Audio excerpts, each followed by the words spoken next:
The first 3 years of my marriage were wonderful. The next 8 years were fine, and the last 8 were miserable. There was no good reason why I put up with it. I don't know if it was because I hoped things would get better or because I was just too damn lethargic. Marcia and I got married right after graduation.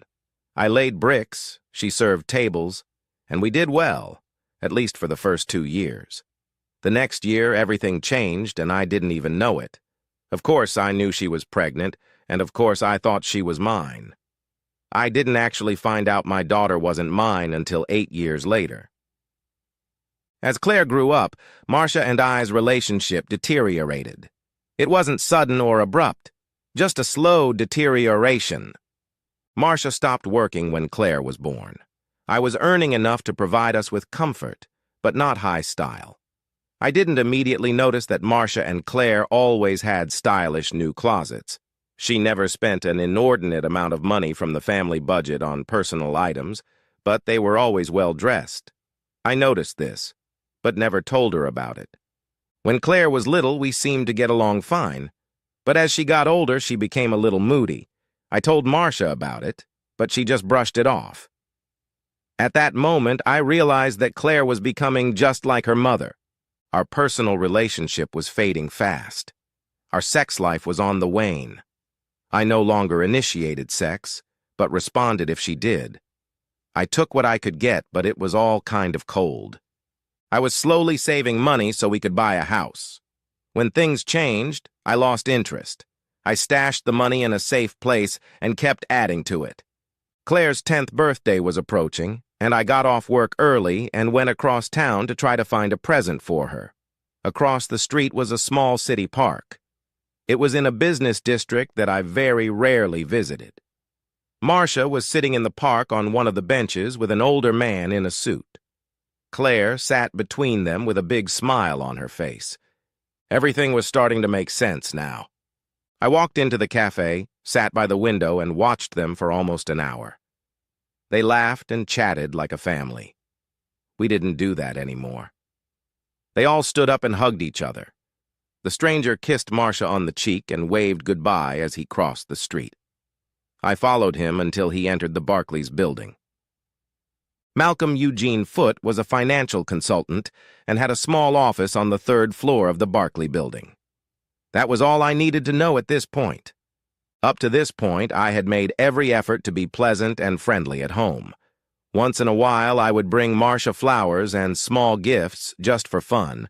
Now, however, I had become indifferent. I told Marcia that I was having trouble sleeping because of a sudden back problem. I bought a new mattress and moved into the spare room. Marcia didn't protest. Claire's birthday came and went. I didn't get her a present, and it didn't seem to bother her. In fact, she never mentioned it. My workdays got longer. I would leave the house early in the morning and come home as late as after dinner in the evening. Marcia mentioned it a few times, but then stopped. She continued to keep the house normal for herself and Claire. They sort of adjusted their lives to accommodate me in my absences. It was never discussed. She continued to do my laundry and keep my room organized.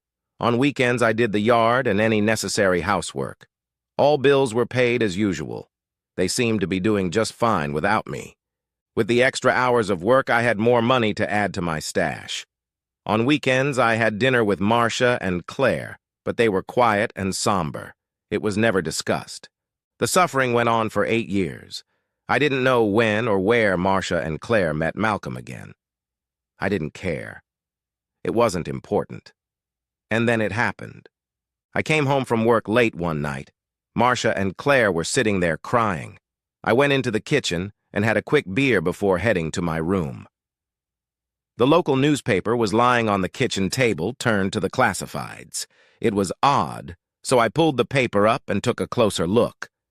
Surprise! Surprise! The obituaries listed Malcolm Eugene Foote's name. Turns out he had no living relatives. Funeral arrangements were handled by Universal Crematory Service Chapel, and the estate was handled by William Estes and Sons. Seymour Schlump and I graduated high school together. He went to Dickerson and I didn't. He was a mediocre lawyer and I was a bricklayer. We were buddies. Time was running out. I always wanted to say that. I explained the whole situation to Seymour. I had no proof that Malcolm was Claire's father. It was just a hunch that spurred me into action. If Malcolm had no immediate family and had any fortune, he must have left it to someone. Seymour thought it would be a fun project. We settled on alimony. Claire had already turned 18. I paid for her maintenance for 24 months.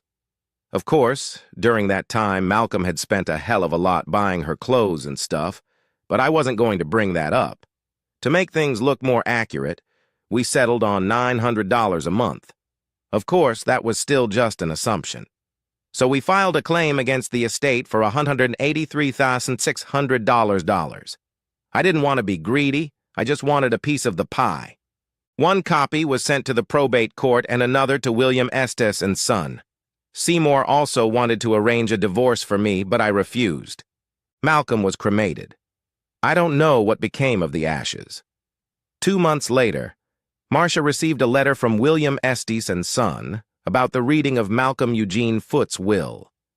I found the letter in her night table. I didn't get the letter, but Seymour did. The reading of the will was handled by William Estes, Jr., Marcia Graves, her daughter Claire, and Seymour Schlump, Martin Graves' attorney, were present. Seymour said that Marcia and Claire were totally shocked when I was awarded the full amount I had asked for. My wife and daughter each got $16,400.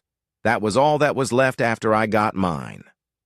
When the will was read, it clearly stated that Malcolm would leave all of his property to Marcia and his biological daughter equally. That in itself was enough to prove paternity. Surprisingly, no one challenged it. I never divorced Marcia. I moved to Chattanooga and bought a new pickup truck. I have a small stash of money. I found some local contractors who have happily agreed to take me on small part-time jobs. Now I can move forward.